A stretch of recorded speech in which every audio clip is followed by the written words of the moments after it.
Andrew Napolitano joins us, Fox News senior judicial analyst, host of Fox Nation's Liberty File. Judge, always good to see you. Likewise. Robert, in setting this up, talking about defamation, brings up what I always think is kind of an interesting discussion in these suits, is that it matters whether the person is a so-called public figure or not, but will it matter much in this case? Well, I think it does, and it will. I mean, to sue for a public figure to sue, the bar is very, very high. You would have to show that Elon Musk published this knowing it was false or with reckless disregard for its falsity.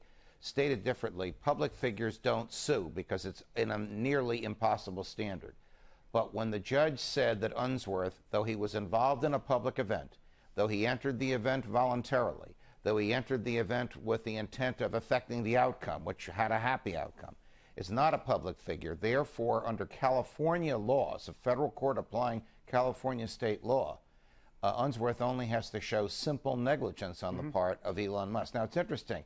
This is the plaintiff's case. Who was the plaintiff's first witness? Elon Musk. This is very dangerous and very bold of plaintiff's lawyers to call the defendant as their first witness, particularly somebody who's as uncontrollable and volatile as he is. They're trying to get him to admit that there was no basis for him to call Unsworth pedo guy. So should Elon Musk then be worried about this? I mean, I think if it was a total disaster, the stock price of Tesla may have been down a lot today, and in fact, it was strangely enough up in a down market. But you know, doesn't always tell you everything. But should Musk be worried? Well, the second part of their strategy is to show that nobody takes Musk seriously in his tweets, and therefore, while there may have been absolutely no basis whatsoever to use pedo guy, there also was next to no damages as a result of it.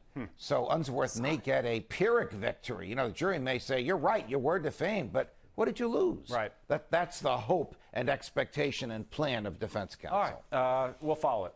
Obviously, we're also following impeachment. I do want to ask you about the development of the day today from the Intelligence Committee in the House of Representatives releasing its report, which, as I understand it, now sets up the possible articles of impeachment. What's the takeaway, the big takeaway from this today from your vantage point? There's exceptional detail in there about which we did not know and about which no one on the committee discussed personally, that involves the trigger person in all this, Rudy Giuliani. There are hundreds of emails and phone calls which were examined by investigators for the committee, which tie the president to Mayor Giuliani and Mayor Giuliani to all the players on the ground. I wouldn't say this is an airtight case, but it's a far stronger case than the one we thought the Democrats had.